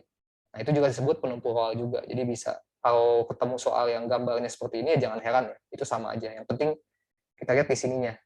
Yang langsung ke lantainya, oh di sini roll. Berarti yaitu dia hanya menumpuk vertikalnya saja, menahan beban vertikalnya. Dia tidak bisa menahan gaya horizontal, tidak bisa menahan reaksi momen. Seperti itu. Jadi kalau pagar itu kita masih bisa bolak-balik, kita masih bisa geser-geser, tapi kalau untuk ditarik ke atas ke bawah itu agak susah. Gitu. Sulit karena dia ditahan. Artinya harus melewati kekuatan ini dulu. Kalau misalnya kita berikan gaya yang lebih dari itu baru bisa lepas gitu, baru bisa keluar gitu ya. Nah, ini penumpunya, penumpu roll. Nah, ini tadi penumpu jepit yang nempel di dinding atau tembok. Dinding ini kalau dijepit itu dia bisa menahan semua jenis gaya statik ya. Tadi ya, sigma Fx sama dengan 0, sigma Fy sama dengan 0, sigma momen. Jadi momen vertikal horizontal bisa ditahan dengan penumpu jepit. Nah, ini juga penumpu jepit ini tidak hanya berlaku di dinding ya. Kalau misalkan kita lihat, misalkan nanti ada di soalnya di lantai gitu, tapi dia di lantainya itu menggunakan penumpu seperti ini, ya berarti dia penumpu jepit. Gitu. Kalau penumpu jepit yang kita nggak bisa hitung momennya. Bukan nggak bisa dihitung, artinya dia menahan momen gitu, menahan momen. Jadi ada lawannya, ada reaksinya di situ. Nah, yang satu lagi ada yang namanya penumpu tali. Jadi kalau misalkan untuk seperti tadi ya, kalau dia tali di situ, nah dia kan biasanya tali itu kan kalau kita lihat bendanya biasanya suka diikat gitu kan di suatu pin gitu kan. Katakan yang lingkaran itu nanti dia talinya diikat di sini gitu kan, dibuat simpul. Nah, dia bentuk penumpunya itu ya seperti ini. Kira-kira kalau misalnya diberikan gaya F, ya dia tinggal berlawanannya saja, tinggal kalau misalkan kita talinya ke sini gitu ya, penumpu tali pasti ke situ gitu. Kalau ini diberikan gayanya ke atas, ya pasti ini di bawah, T-nya. Itu kalau penumpu tali. Penggambarannya seperti ini, titik aja. Itu berarti penumpu tali, gayanya seperti itu, T. Nah, contohnya sekarang di sini kasus 1 ya. Contoh soalnya untuk BIM yang sederhana ya. Kita punya penumpu jepit penumpu engsel 1, punya penumpu roll 1 di situ. Kita berikan gaya dia F sebesar F dari jarak sebesar A ya. Pada jarak sebesar A dari A besar dari kiri ya. Sebesar A feet, A meter, A sentimeter, A sesuatu dari penumpunya, dari penumpu yang di kiri, yang di penumpu engselnya. Dan jarak panjang si batang AB-nya itu sepanjang L gitu. Berarti kita bisa lihat di sini, bisa hitung dari persamaan statika, kita punya 3 reaksi di sini, RAH, RAV, dan RBV. Yang angkanya kita nggak tahu berapa. Gitu. Dari sini kita bisa hitung dulu. Pertama cari aja dulu yang horizontal dulu, misalkan. Ya, perhitungannya bebas ya, mau yang horizontal dulu, mau vertikal dulu, mau momen dulu, silakan saja. Tapi kalau contohnya misalkan di sini, kita hitung yang horizontalnya dulu. Di sini kita lihat, sigma fx sama dengan 0. Horizontal. Sekarang gaya-gaya yang horizontal di bagian ini mana aja di satu sistem ini. Ada fx, ada RAH. Gitu kan. RAH-nya ke kiri, fx-nya ke kanan. Ya ini bebas-bebas aja ya. Mau kita buat RAH-nya misalkan positif gitu ke kiri gitu. Ya bisa RAH-nya positif. Berarti kan ini berlawanan negatif gitu. Ini kan ke arah sini berarti ini cos theta. Berarti f cos theta-nya kan dikali f cos theta. Berarti RAH ini sama nilainya dengan f cos theta ini. Gitu kan. Oke, satu ketemu nih. Kalau F-nya ini diketahui misalkan 10, berarti kan dan sudutnya kita punya gitu. Otomatis Fx-nya kita tahu. F cos theta-nya kan kita tahu. F cos theta-nya ketemu, ya RAH-nya juga ketemu kan gitu. Oke, satu persamaan dapat. Persamaan kedua, cari yang vertikal. Yang vertikal di sini ada apa aja? Ada RAV, ada RBV, dan tadi FY di sini. Bebas. Yang mana yang positif, mana yang negatif, asalkan konsisten bisa ya. Kita lihat ambil yang positifnya ke atas, RAV ditambah RBV, yang negatifnya ke bawah, berlawanan gitu kan. Berarti F sin theta. Nah, kalau di sini RBV-nya belum bisa ketemu gitu kan. Karena kan yang diketahui cuma 1 di sini kan. Kalau misalkan ini katakan nilainya 10 kan pasti masih belum dapat persamaan. RAV sama dengan misalkan di sini 10 minus RBV gitu kan. Berapa RAV, berapa RBV ya nggak tahu. Orang belum ada ininya kan. Yang baru diketahui baru RAH doang gitu. RAV, RBV-nya kita nggak bisa dapat. Berarti perlu satu persamaan lagi. Dan kita masih punya satu persamaan yang memang belum dihitung kan. Sigma momen sama dengan 0. Nah, kita buat momennya misalkan ini di A di situ. Berarti sigma momennya sama dengan 0. Dan kalau momen itu kan dia di pusat momennya pasti 0 gitu kan, tidak dihitung. Artinya kita lihat di sini gaya-gayanya, di titik di sini. Kalau dia tidak terus momen itu kalau arah yang sejajar dengan momennya nggak dihitung gitu kan. Yang dihitung hanya yang tegak lurus dengan pusat momennya gitu. Ini pusatnya, ini batangnya ke sini, tegak lurusnya di sini gitu kan. Tegak lurusnya di sini FY. RAV di sini nggak dihitung karena 0, karena di pusat momen. RBV-nya ini yang dihitung gitu kan. Tegak lurus ke atas gitu. Nah, dari sini kita bisa hitung momennya. Momen ini kan berarti yang bawah ini, yang FY ini nih. FY ini berarti kan F sin A dikali dengan jaraknya, dengan momennya kan A gitu. Dikurangi dengan ya ini kalau konsensusnya berlawanan dengan arah jarum jam itu negatif, searah dengan jarum jam itu positif. Jadi kan ini putaran ke sini gitu kan. Berarti dia positif. Positif sin A dikali dengan A-nya. RBV-nya dia berlawanan dengan arah jarum jam gitu kan. Momennya kan ke sana gitu kan. Berarti negatif. RBV dikali L-nya ini kan panjangnya kan, dari B ke A ini L. Sebenarnya 0. Nah, dari sini kan ini diketahui angkanya. Tadi kalau misalkan di sininya misalkan 10, nanti A-nya diketahui berapa, angka kan. Jadi nilai kan, suatu nilai. L-nya juga diketahui kan angkanya kan. Pasti diketahui. RBV-nya kita bisa dapat. Kalau RBV-nya dapat, kita bisa substitusikan ke sini gitu kan. Begitu disubstitusikan, nanti kita bisa dapat RAV sama dengan berapa? Angka juga. RAH dapat, RAV dapat, RBV dapat. Semua bagian sudah dapat, selesai gitu kan. Nah, ini berarti bisa dihitung dengan persamaan statika tadi. Ini sistem yang determinate. Seperti itu. Nah, ini kan tinggal dihitung saja, bisa dapat RAV, RBV.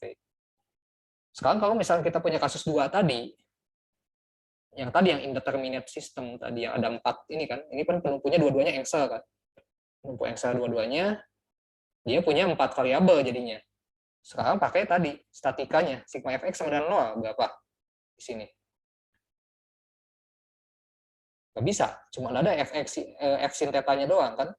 RBV LAH-nya nggak bisa dihitung. Gitu. RFY sama juga, RFY sih cuma ada satu yang diketahui. RAV sini nggak bisa. Sigma momennya, sigma momen sama dengan 0. Berapa momennya bisa dihitung gitu kan. Tapi tetap saja tidak ada yang diketahui di sini. RAV-nya belum diketahui, RBV-nya belum diketahui gitu. Dia akan sulit, variabelnya nggak bisa ketemu. Itu untuk kasus yang indeterminate. Bisa diketahui, tapi kita harus perlu ada penambahan metode lain di situ. Dengan metode numerik bisa, dengan penambahan variabel lain buat di ini bisa gitu kan. Pokoknya metodenya banyak, tapi kalau kita bicara mengenai statika di sini kita nggak bisa hitung gitu. Kalau yang kasus 3 sekarang, kita punya gaya-gaya yang paralel di sini. Si batang AB-nya itu kita kasih gaya dengan jarak tertentu yang sampai ada 5 gaya di situ. Ada F1 sampai F5. Terus penumpunya yang satunya engsel, yang satunya roll. Gimana kira-kira menghitungnya? Ya sama saja. Ini kan kalau misalkan arah vertikal semua kan.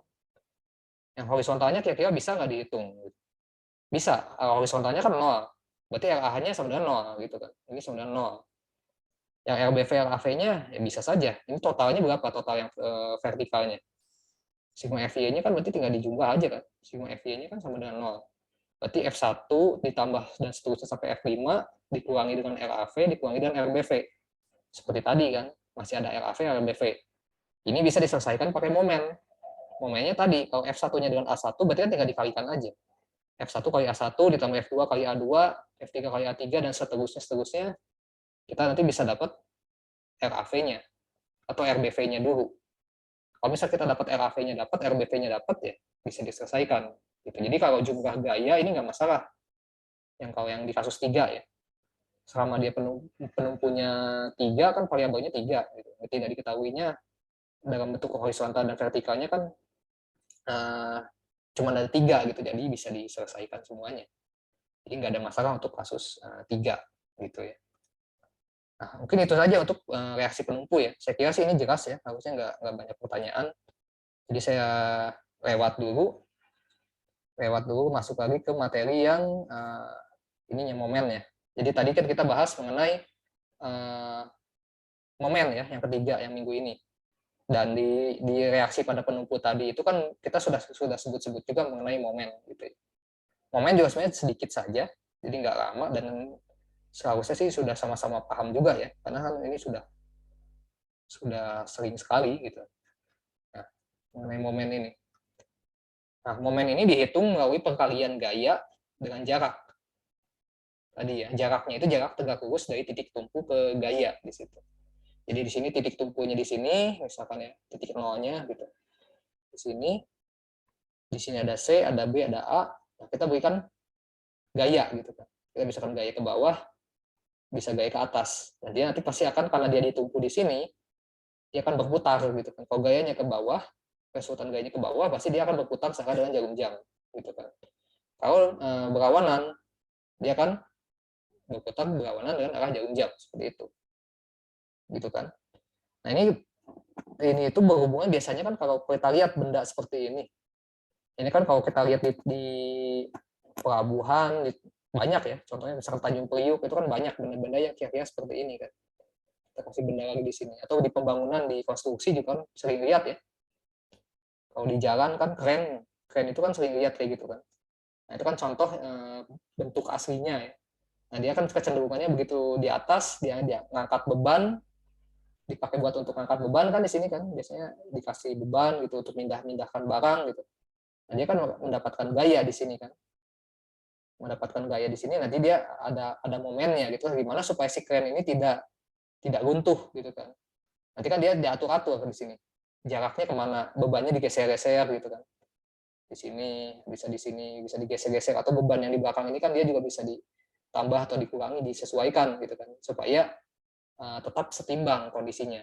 Kalau misalkan terlalu berat kan malah jadi dia tidak bisa menahan momen, runtuh gitu kan. Si kerennya kan bisa jatuh gitu kan. Atau kalau misalkan di sini yang ininya terlalu berat, momen kesininya terlalu besar ya, jadi ngejengkang gitu kan. Jadi kan mungkin juga banyak ya contoh-contohnya, misalkan yang sering ada terjadi kecelakaan yang kren runtuh itu kan, nah itu juga akibat penggunaan yang tidak sesuai dengan spesifikasinya gitu ya. Kerennya berapa, bebannya berapa gitu kan. Dia tidak dihitung lah istilahnya, mungkin atau keluar dari desain gitu.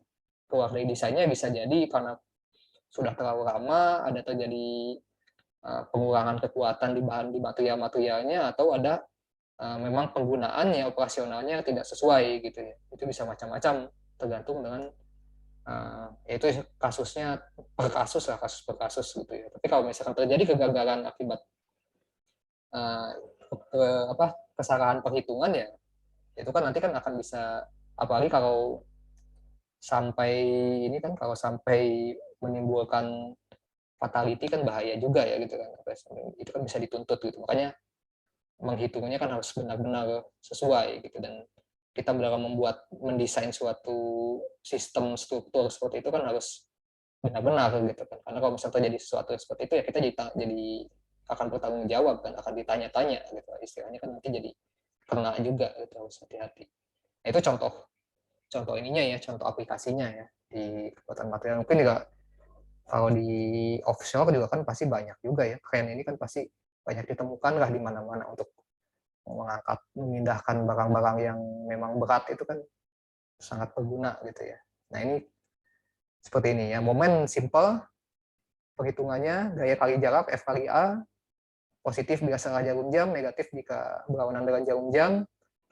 Yang mau dihitung bisa bebas, asalkan nanti misalkan kalau saya pingin kebalik, saya pingin positif kalau berlawanan arah jarum jam ya, silakan saja, tapi nanti ditulis saja keterangannya.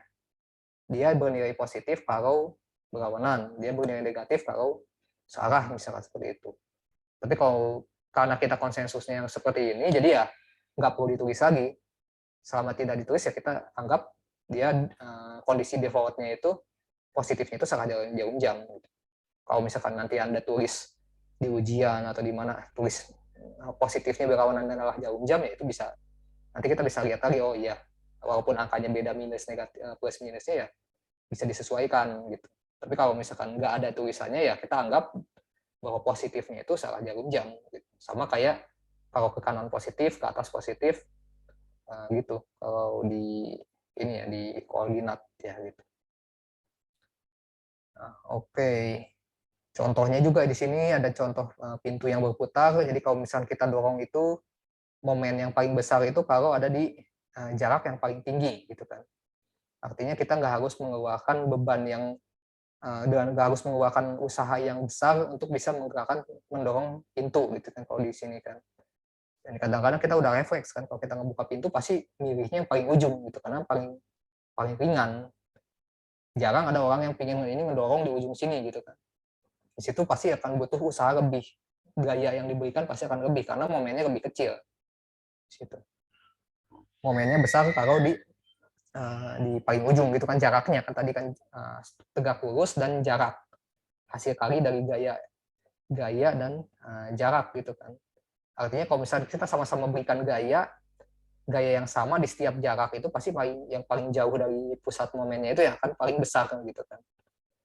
Situ. Nah, jadi kalau kalian yang memang suka yang the hard way-nya gitu ya, dorong pintunya di tengah gitu. Atau dorong pintunya lebih ini lagi makin dekat dengan pusat momennya gitu. Tapi kan enggak ya, kita kan pasti selalu ingin yang paling mudah lah gitu, paling ujung gitu. Nah, ini tadi konvensi aja ya, tanda sudah. Di sini rotationnya mengenai aksisnya ya. Jadi kalau misalkan kita punya suatu benda gitu, katakanlah papan atau triplek, terus kita tempelkan dengan tali ya, di pusatnya gitu. Terus talinya itu kita buat tegang, terus dia berputar gitu. Kita kasih gaya di sini. Di ujung di sini kita dorong gitu. Misalkan di end ini kita dorong, kita kasih gaya sebesar 100 pon dengan jarak 4 kaki dari pusatnya gitu ya. Terus di sini juga kita kasih juga nih. Ternyata kita di sini pingin kasih juga ternyata misalkan gitu didorong juga gitu. Arahnya ke sini 50 pon dengan jarak tegak lurusnya 2 inch. 2 kaki ya jarak tegak lurusnya. Ini berapa momennya? Nah, momennya ya tinggal di ini saja. Ini kan ini yang salah jarum jamnya yang ini gitu kan. Ini yang berlawanan dengan kalau ini kan berlawanan dengan jarum jamnya gitu kan. Berarti 100 pon. Gayanya tinggal 100 dikali 4, 400. Yang ini 50 dikali 2, 100. Tinggal main ini. Arahnya aja. Arahnya mana? Arahnya ini positif, ini negatif. Dikurangi jadi plus 300. Berarti akan berputar searah dengan jarum jam sebesar 300 feet LB gitu ya. Oke, seperti itu. Nah, contohnya lagi di sini kalau suatu balok terletak pada dua penyangga ya, yang diberi beban, cari reaksi-reaksi yang ada pada penyangganya. Penyangganya tadi kan di sini hanya ada R1 dan R2 itu ya. Berarti ini contohnya apa nih? Kayak gini. Kalau yang cuma menahan ini berarti kan ini pasti penyangganya roll kan. Ya. Kayak gitu. Ini R1, ini R2. Nah, sekarang tinggal dihitung saja. Nah, ini tinggal terserah juga kita mau buat pusat momennya di A atau di B. Tinggal terserah kita aja maunya apa. Mau cari di momen di A boleh, mau cari pusat momennya di B boleh. Kalau misalkan carinya di pusatnya di A, di sini. Kalau ingin mencari pusatnya di A, berarti kita hitungnya di sini. Sigma MA, berarti kan sigma momen di A. Sigma momennya di A itu sama dengan ini R1-nya 0, karena dia di pusatnya, gitu kan. Berarti ini 1000 kali 5, yang di sini lagi ada 3000 dikali, ini 15 berarti kan tinggal dijumlahin 20, gitu kan. Di sini berlawanan dengan arah jarum jam, R2, jaraknya 30 minus 30 R2. Dari situ R2-nya kita bisa dapat 2170 pon. Nah, udah seperti ini ya kita nggak harus lagi hitung dari momen di B, nggak usah kan. Ini kan vertikal semua. Tinggal dihitung aja R1 tambah R2 sama dengan 3000 tambah 1000 gitu kan. 4000 R1-nya dapat 1830. Ya mau hitung di B juga nggak apa-apa sih, bebas-bebas aja. Cuman ya kalau kayak gini kan lebih simpel ya. Dan lebih hemat waktu. Nah, sekarang contoh soal silakan kalau misalkan ini ya, supaya saya nggak bicara terus, mungkin saya kasih waktu 5 menit untuk coba ngerjain ini. Ngerjain momen, silakan langsung aja dikotret, di catatan, nanti kita bahas kira-kira berapa angkanya. Ya, saya kasih waktu dulu 5 menit ya, sampai jam 10.35 nih, untuk mengerjakan soal ini.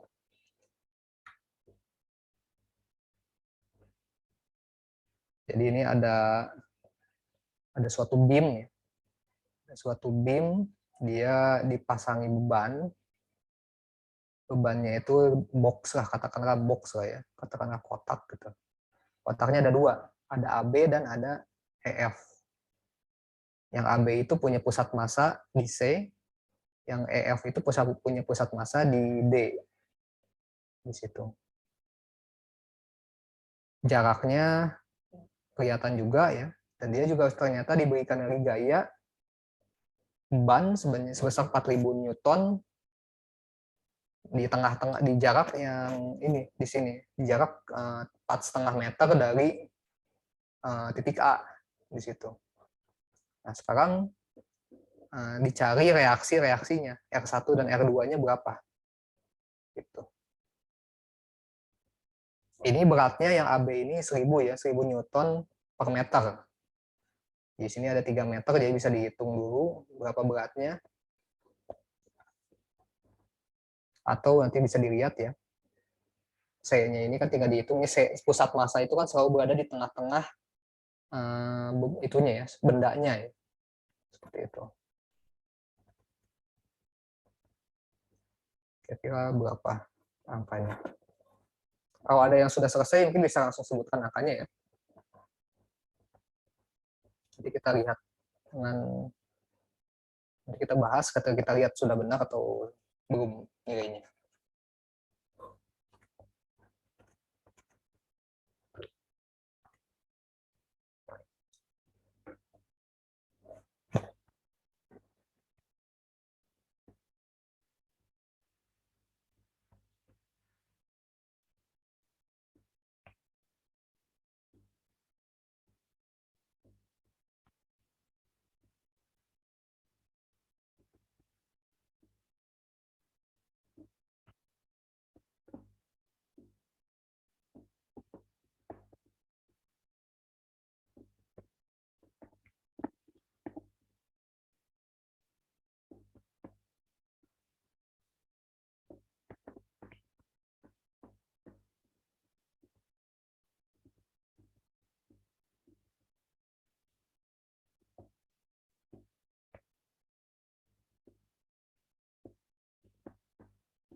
Oke, ada yang sudah selesai?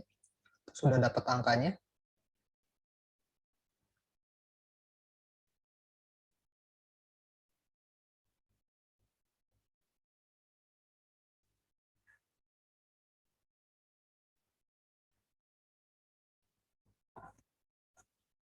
Sudah ada?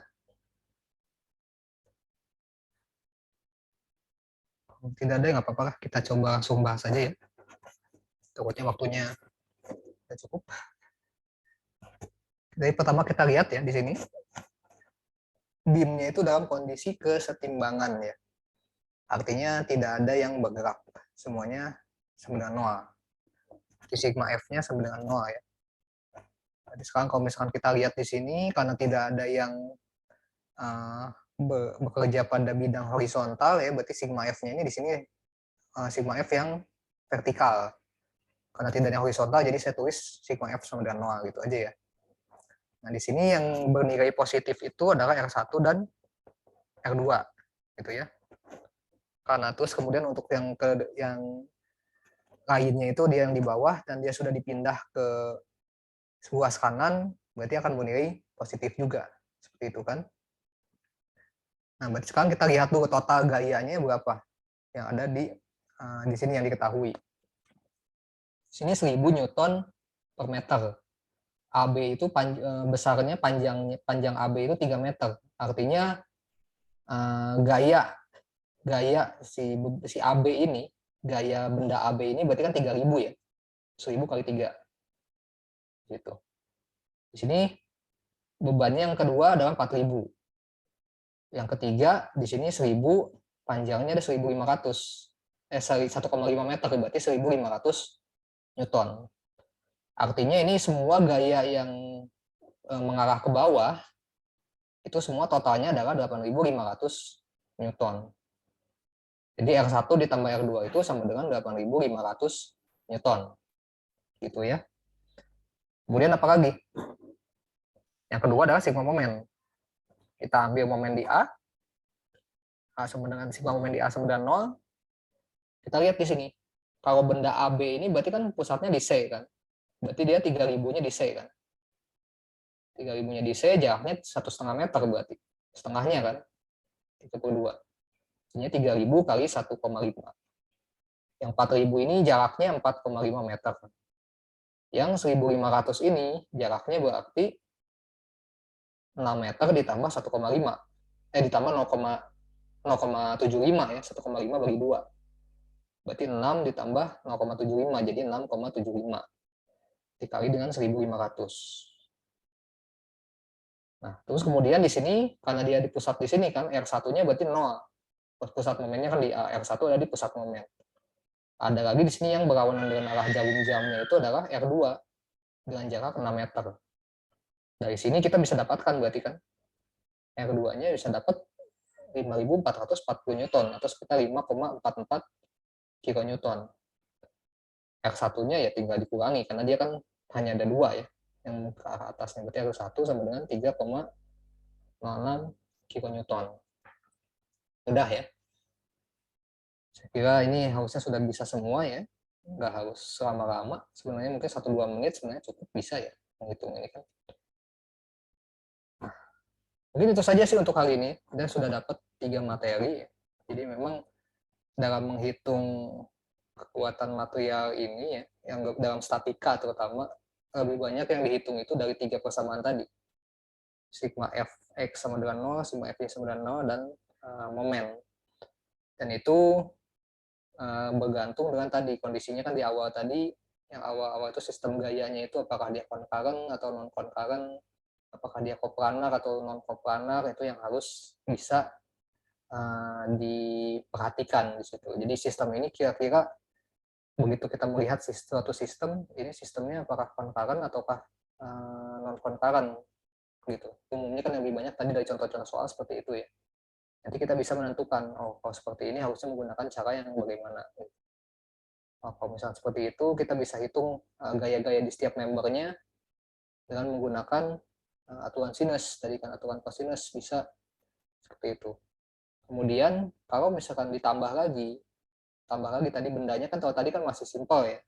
Kita gambar tadi kan masalah bentuk-bentuk, masih bentuk yang sederhana. Ini misalkan dinding gitu kan, terus dikasih tali, beban gitu, terus dikasih penyangga gitu kan.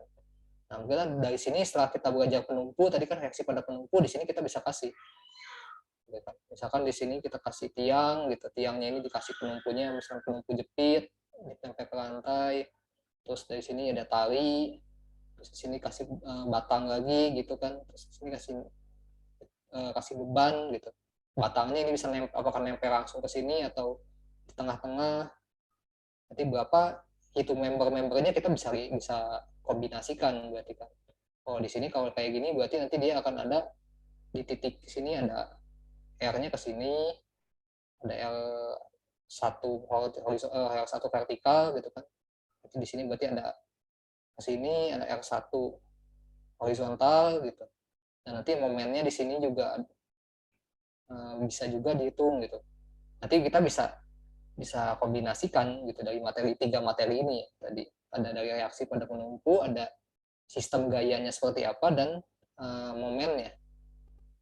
Jadi bisa dipelajari lagi sekaligus ya nanti ya. 3 materinya dilihat lagi, coba latihan lagi. Ini karena jenisnya bisa bermacam-macam ya. Tipe-tipe ini seperti ini bisa dikombinasikan, banyak sekali kombinasinya, nanti bisa dihitung, bisa macam-macam. Jadi sebaiknya semakin banyak latihan akan semakin baik. Jadi kalian bisa terbiasa dengan berbagai macam jenis strukturnya gitu. Strukturnya untuk menghitung menyelesaikannya. Jadi kalau sudah terbiasa dengan berbagai macam jenis kan akan mudah ya nantinya.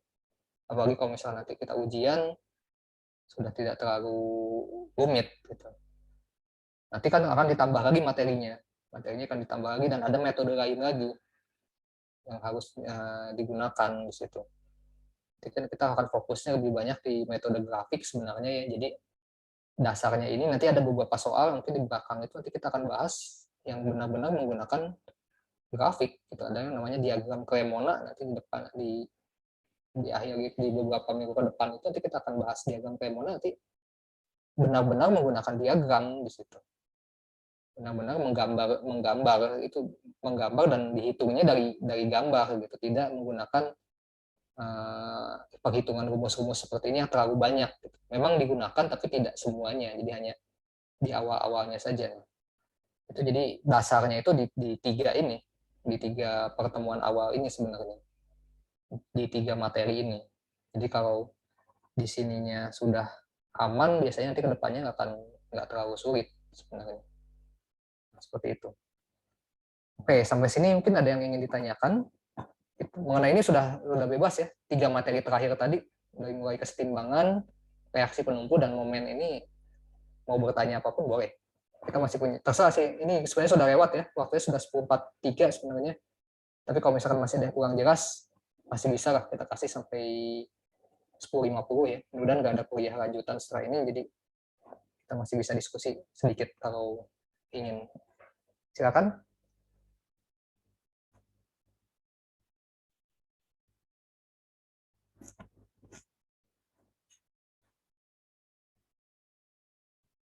Tidak ada, kalau tidak ada ya sudah ya, mungkin saya akhiri dulu sampai di sini pertemuan minggu ini ya. Sampai ketemu lagi di minggu depan. Jadi hari ini kita tidak ada tugas, tidak ada apa. Jadi nanti video ini saya upload, bisa dicek, bisa dibuka lagi nanti di EduNext ya. Kalau ingin lihat lagi, mungkin ada yang lupa tadi, ada yang agak ke skip gitu, nanti bisa dibuka lagi videonya ya. Itu nanti saya taruh di modul 2 saja di yang momen ini, jadi supaya sekaligus jadi di pertemuan pertama nggak ada video gitu ya. Mungkin nanti agak ya nanti cek aja lah, nggak harus hari ini, mungkin saya nggak lihat nanti di share-nya kapan ya, bisa hari ini atau besok atau lusa, nanti kita lihat dulu ya. Oke, mungkin itu saja ya pertemuan hari ini ya, kalau dirasa sudah cukup dan tidak ada